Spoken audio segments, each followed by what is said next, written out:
ask, which will always be lovely. I'll tell you a few things that are happening with Cam, the arthritis management, not Cameron Black. So I don't know if you guys have seen, but I've put an ad up recently about a project to start collecting videos. Hey, Lynn. There is a chance that we can start making what's called like a lameness library. We were approached by a company called Joy, which is Vet AI, and they're looking at collecting lots and lots of videos of dogs walking, trotting, moving, circling, because what they're doing is they're creating video-based technology where they can start to detect lameness. And Cameron's coming back. Here we go. I'm just telling them about a project, so I'll just finish about the project and then we'll crack on.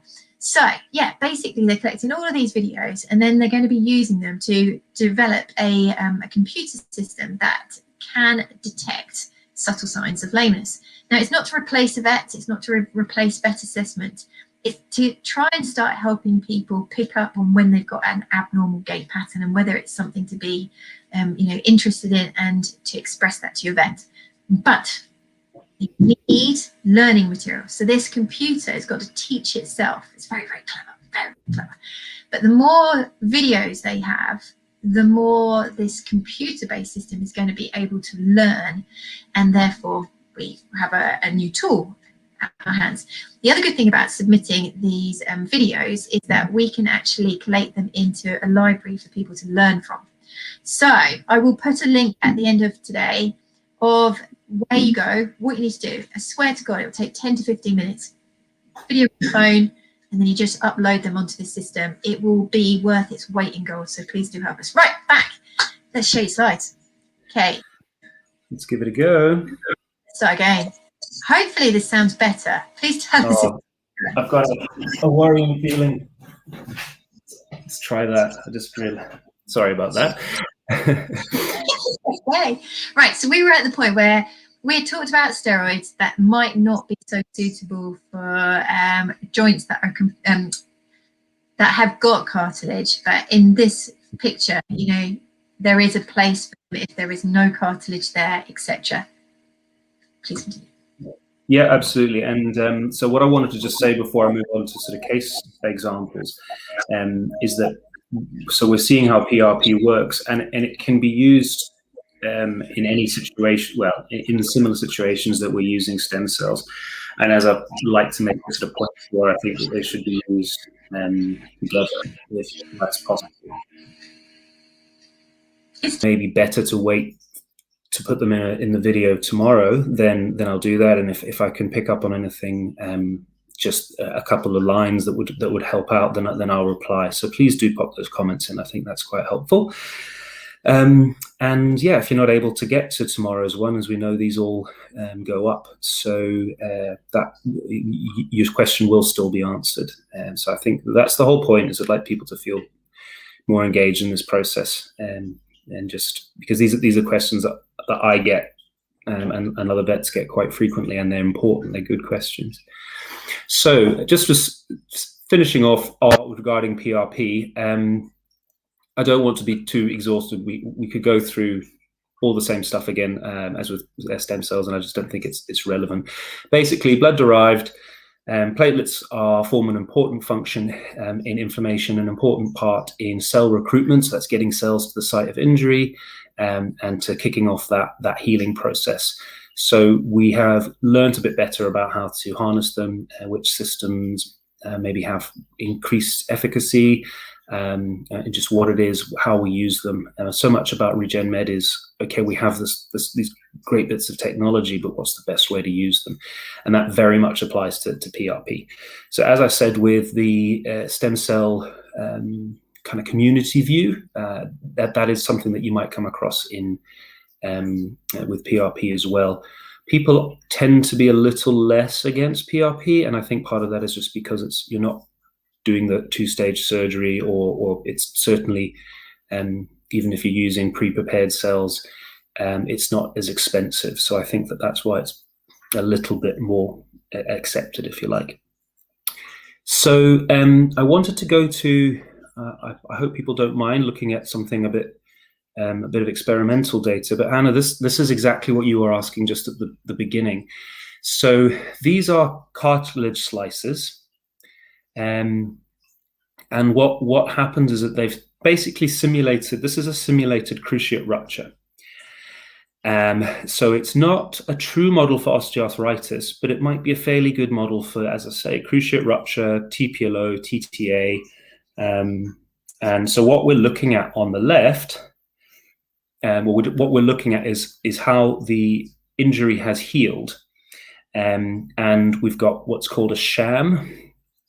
And then we move our way down into what's really interesting. I think this actually points it out a bit better. If we look at look at the thickness, and this is of the tibia, so the bottom part of the joint, obviously the femur, the upper part of it. But sham means that nothing was done, so that's an intact joint. That's the highest level. That's what it would be naturally, if you like. The control sadly means that was cut, and so there was a cruciate rupture there, but there was no treatment given. So at the end of the study, you've gone from this amount of cartilage approximately right down to here. So there's quite a lot of loss. Now, what's really interesting in this study, the stem cell group was an improvement, but look at it compared to PRP. And we see the same in the femur, the femoral cartilage. Now, I would point out that canine cartilage is very thin by comparison to other lots of other species. So they don't have a lot of wiggle room when it comes to losing cartilage. So interesting that you've got the stem cell, the mesenchymal stem cell, and the PRP. But this guy here is when they were injected together. So we can just, I think it's amazing. I just think that that really shows, it's quite a clear demonstration that use them together, there's an additive effect. And it does beg the question, well, if this works, why when we're doing cruciate surgeries, we should be putting these things in? And increasingly people are.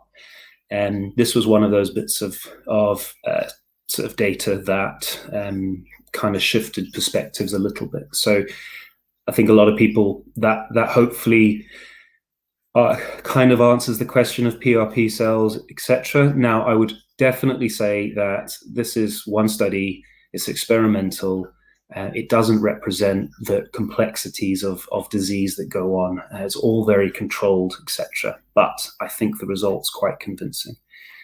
So I just wanted to share that with you. So what about more clinical applications of cruciates? So there's been quite a bit of work done.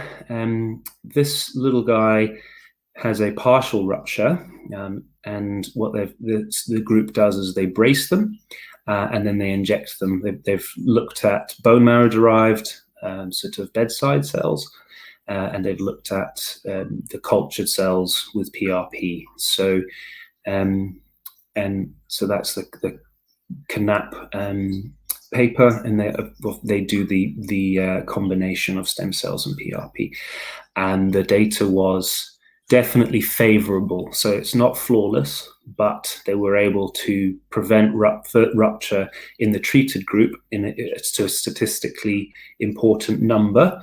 Not all dogs were perfect, but there was more dogs that didn't need further surgery in the treated group than there were dogs in the other group, which I think is quite a nice application, actually, a really good thing to see. This takes skill, I would add. These guys know what they're doing. They're a very experienced and high quality hospital based over in the States. It's not the only one. I just put these. This was a paper that compared PRP to some sort of other less effective treatments. There's also been done with bone marrow. And the Knapps weren't the only people to demonstrate this. So there's a place in there as well, potentially, but not alone. As we say, it's always teams up with the other therapies that we're using. So the Cruciate team, they're closely linked with rehab. It's imperative that the rehab's ongoing. These dogs need to be using it because activity, strain, causes stimulus. So if we sit on the sofa all day, we lose our muscle. If astronauts go into space, they lose their bone density because they're not using, there's no pressure that's stimulating growth, etc. So part of the reason that physio or rehabilitation is important, the other part is that there's usually obviously some other damage that you need to address. Just to give an example, if there's any of the sports dog community out there, and also, I mean, it's not uncommon, particularly in the sort of Daxies, bulldogs of the world, to get some of these injuries as well. So if we look at the tracing here, you're just going to have to take my word for it, but that represents one of the shoulder tendons, quite a common injury. What these guys did is they used PRP and bone marrow stem cells, and they've repeated it as well with cultured.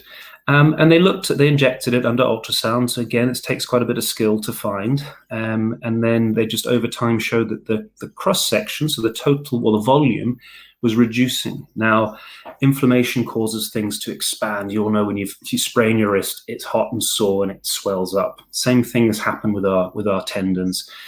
So we can look at how big they are and see if we can kind of shrink that down a little bit. So again, not just I think is doing a bit better. We have a bit of hard evidence here that there was a quantifiable and measurable change that went on.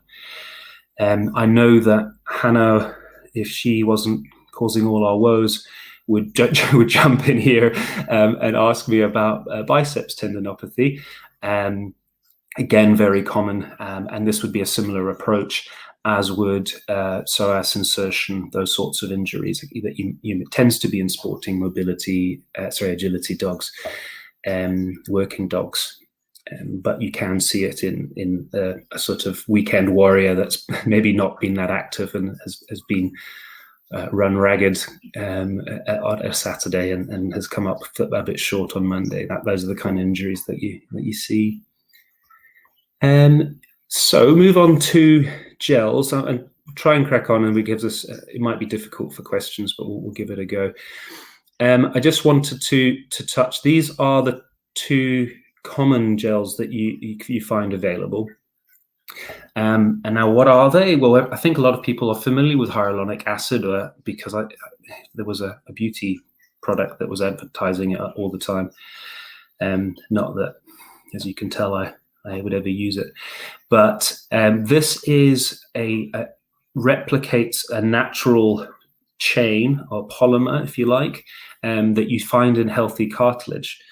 And the nice thing about it is that it's well tolerated by the body, so it's not going to cause any immune response because it's a natural component, and it also can play well with the other things that we add to it. So there's a bit more than you simply mixing and saying that it works better, but there certainly is the potential there. And so why do we use these gels? Well, they can be. So the hyaluronic acid has a slight anti-inflammatory property itself, so it helps calm those joints down, and it also provides a sort of lubricating, a gliding surface. So if we can imagine if that cartilage, which is normally sort of thick, and you've got that nice motion, it gets worn, it gets worn, it gets worn, and then you're sort of grinding bone on bone, and that's the painful part. So we space out that joint a little bit, and it just gives a little bit of extra glide. The other part is the body can actually break this down. It has its own enzymes that can break that down, so it's not going to be in there forever, which actually has its benefits. The bottom one, the Arthrimid, is Aquamid, but being increasingly used. Very expensive, very expensive, and it's a synthetic polymer, so it's artificial. But it's a very good lubricant. It's quite tenacious. We have a sort of ways of measuring those sort of properties in gels, and so when you're injecting Arthrimid, you actually have to get a bit of a squeeze on. Tend to mean that you should be using a slightly bigger needle, maybe hurts a bit more. I would say my experience with it has been a pretty reliable improvement. Tend to use it in dogs where we're just not going to be doing anything else, the real end stage, or we don't want to go for some of the other options. It's not perfect, none of these are, but it's definitely something that's good to have in your pocket for sure. And you can see here, this is only a 1 mil. That that might cost you £300-400. So yeah, it's something to consider as well. But it's a good. I think it's quite a nice addition to our lineup. So kind of wanted to leave on something a little different. So we've talked about PRP and cells, talked about gels. What about gels and cells? This was, again, one of those studies that has started to change people's opinions. One of the problems is that we, for a long time, haven't been able to take a picture before and after of a clinical case and say, look, it gets better. And part of that was it was hard to get permission to do that. Certainly in the UK, this is a great group based in South Korea, and they've published a few papers like this. So what it is this kind of bright area, and what we're looking at here is a knee, human knee front on, human knee side on. So the bright area is actually implies that there's damage to it. In effect, the properties of the cartilage have changed versus the sort of surrounding grayer area. And then if we looked at, so it's MSCs, mesenchymal stem cells, and then we look at it afterwards, and that lesion is all but improved. They did quite a nice thing here, is that they actually coated that was the sort of lesion that we're talking about here. So we've got that red raw bone and the normal kind of glistening white glidy cartilage, very tough but great at helping the joint move. And they almost in effect pasted the cells into that surface, and then they showed that you had this repair. So I just wanted to show that because I know that we've been sending a message of be cautious, ask the right questions. It's not a cure-all by any means, but it's also quite exciting. There are a lot of things that I think are really interesting, and that as we learn a bit more about how to use them, are going to become widespread, not just a few more centers. I think it's going to be hard to justify when you have some certain conditions that benefit that much, why you're not using a form of something that's biological. So this moment was just to see if there was anything that we wanted to talk through. I'm not sure if we'll... I realised that you couldn't actually see anybody's questions. You were no, I have no idea.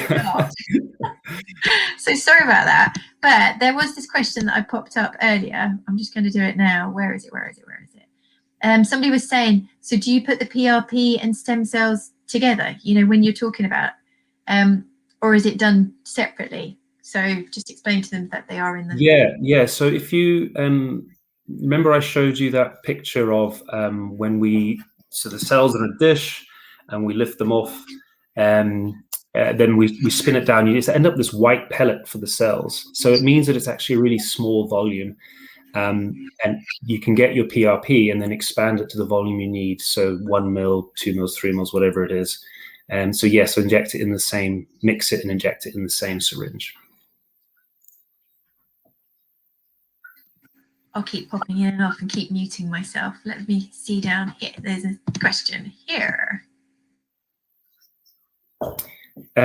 Yes. And again, not 100%. That's something that's changed. There used to be widespread covering, but far more insurers seem to cover PRP. And as I said as well, though, that they will cover the consultation, the investigations, etc., which if you're having X-rays, CT, scope, can be £3,000-4,000 plus.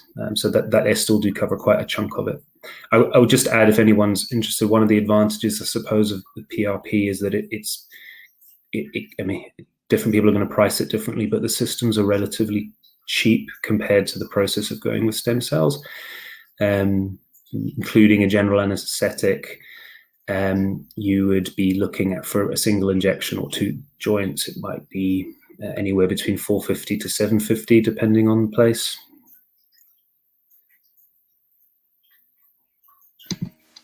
Good one, Luke. I'm loving it. We're on a proper biology lesson with you today. Yeah. The one that said, "Oh my God, inflammation's good." I'm like, yes. So yeah, yes, effectively it is, Luke. So crack on. Well done. There was another one down here. Laura, she always goes for the good. She's these people that study. She studies. She's very smart. Yeah, I mean, that's a yes. I mean, in terms of any, how do I answer that? In terms of any study that has published, they have their endpoints. And most endpoints are between 6 to 12 months. There are some studies that go out to 2 years.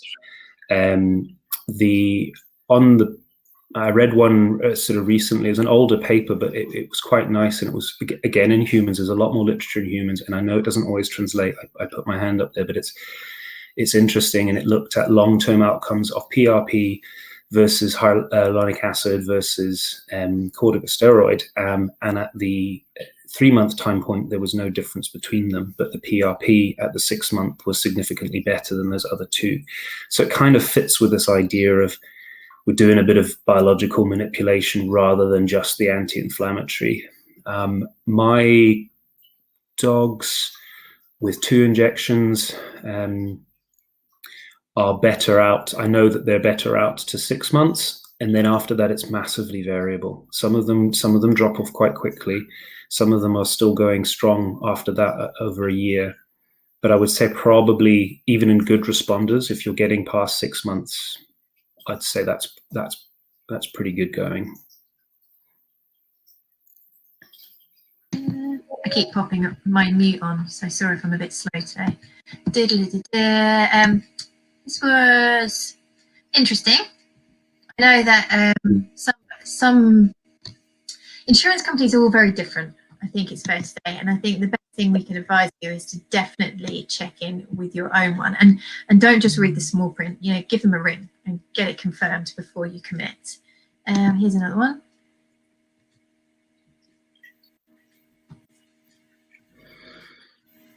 Spoke of PRP for a partial cruciate tear. Is this something to try with a young active dog? Had T-pillow of the left knee last year, and the vet is suspicious of a partial tear in the right. This is a controversial one. Yeah, it is. I would say that I have no intention of stepping on anyone's toes. Good call. Good call. I think we had a question yesterday, and there's logic to it. I think Karen Perry Butler would be here going, "Wah!" very quickly.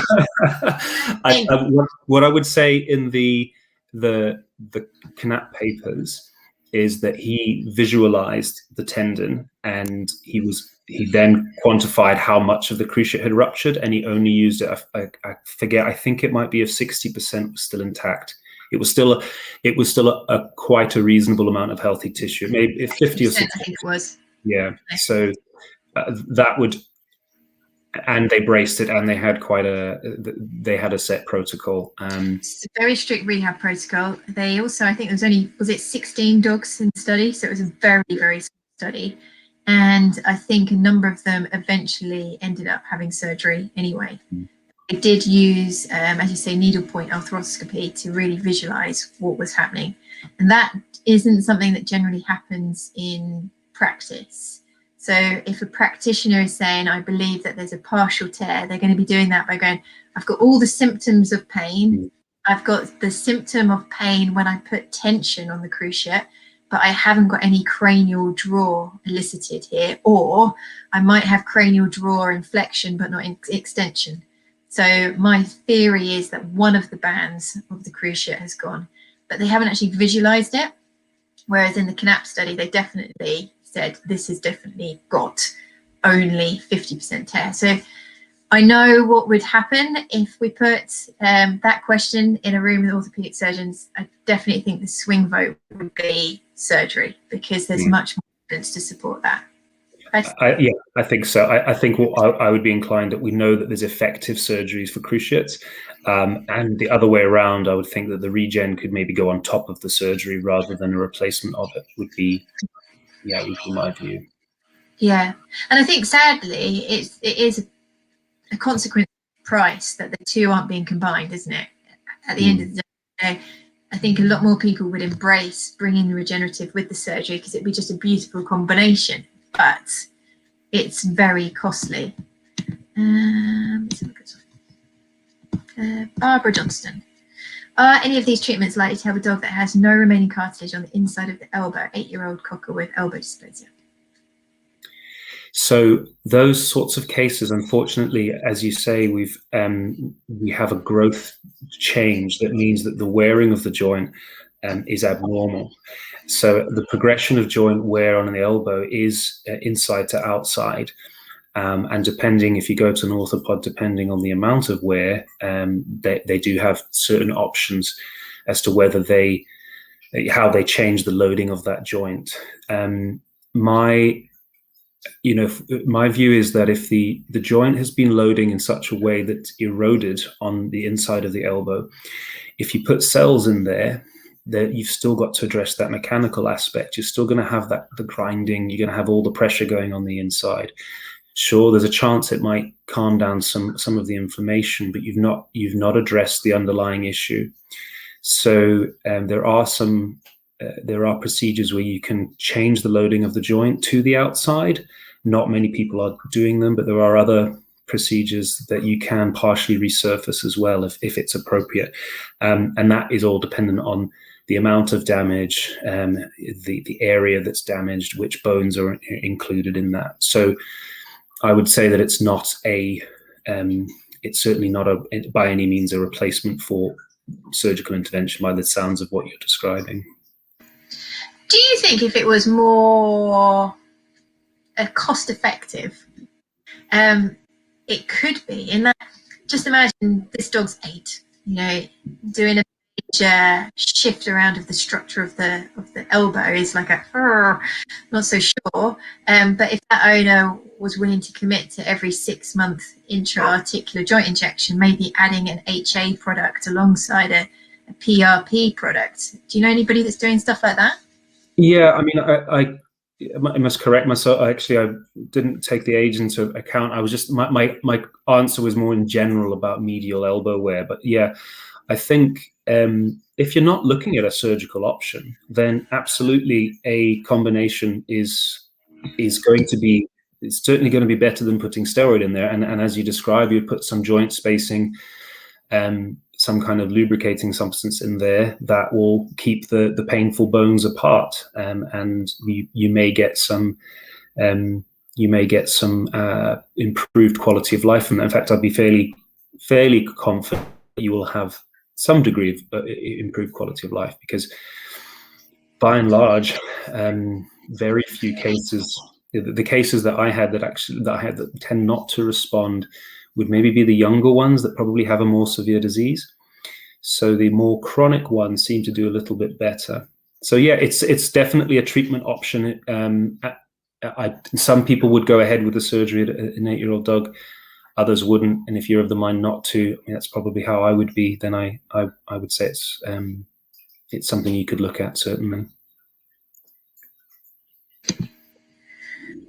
That's $1 million question, because actually I don't think there is a set age and there isn't a set disease state. And I would say that most people currently are going for the intra-articulars when they've run out of other options. So is that fair to say? Yeah, and it's a frustrating one from my point of view, because often it's an and, or it's an either or sort of situation when it doesn't have to be like that. It's important to think of diseases as a continuum. They're not nicely categorized. And then you also, within that continuum, you have all the breed and condition related variables as well. So the point I was trying to make with the message I was trying to make with the kind of things that we've discussed was that why would we use a regenerative therapy or a biological? It's to understand this anti-inflammatory, this helping with the healing process, possibly contributing to new tissue regrowth, although not its primary function. So in any situation where you could think that that might be reasonable, there's an application there. I certainly haven't had any, my point we've made a few times, I've not had any dogs that have been old that I would just say, oh, it's not going to work. If they've been old or have not done it, it's because I just don't think it's appropriate to put the animal through that. It's also, apologies, Lynn, but it's a very broad. Very broad. Subject. Yeah, tendons versus elbows even is a controversial one, but I hope that makes sense. And I think it just proves the point that you've got to have a really good relationship with your vet, so that there is enough time to discuss the pros, the cons, the expectations, so you can make an educated decision. But unfortunately, there is not a black and white answer, and that's why you have said in both lives before, do explore other options first. You're not going to run out of time. You might find that a really good multimodal approach where you've had the weight loss, you've stopped the ball chucker, the dog is not on a slippery floor, they've been doing hydrotherapy and they're doing really well, and you're like, oh, okay, and actually possibly have put that joint into a better position to receive an intra-articular intervention anyway. Lovely Laura, she's just going to kick butt with this. It is true.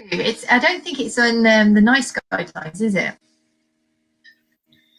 I don't know. I don't think so. Certainly, the issue with cells is that we're currently, as I said previously, we've got to use minimally manipulated, so bedside therapies, and I think it's actually something that is similar to the NHS work on a cost risk benefit model. So if these things are not cheap, so to offer it to every patient as a guideline, as a standard, would just be, we know that hip replacements work, and we've got decades of data on hip replacements. So it's for them. I think you'd have to have a reliable improvement and lifetime improvement, and sort of look at the activity, the contribution to the economy that these people would have, etc. We don't have that proof. I think it might be as simple as that. Loving Luke's, and it's contributing tonight. Good on you, Luke. If this was seen as more of a first-line treatment, would it delay the onset of advanced disease? Luke, good on you. Yeah, and there's some indication that it would. It's not hard. It's not a demonstrable proven in the vet world. Again, to my knowledge, I don't know everything that's out there, but I think I mentioned it on the first night that there are some human studies that demonstrate that it pushed back either outright the requirement for total joint replacement in hip and knee, or it delayed. And there's another study that showed, actually there's a couple, that it delays the need for surgery. So the rationale is there. We come back to the situation where if you've got a £3,000 pot to treat your animal, and you use stem cells first up, and it may delay the process, well, fine, you might want to find the money to do the surgery at a later date. I would say that I've treated some animals, not many, but there have been some animals that actually it's not uncommon, I would say, to see some animals that would be considered surgical candidates that the owners have elected not to go ahead with surgery, and they've gone the regen route, and they've had a demonstrable improvement in quality of life that, going by the literature, could be compared to surgical outcomes. I always caveat that is not a hard and fast rule, and if surgery is the most appropriate thing, then surgery is what must happen. Sorry, I keep muting myself because it goes really skank, doesn't it? Apologies. We'll do one more question, and then we're just going to call it a day. Okay. Let's chuck you up there.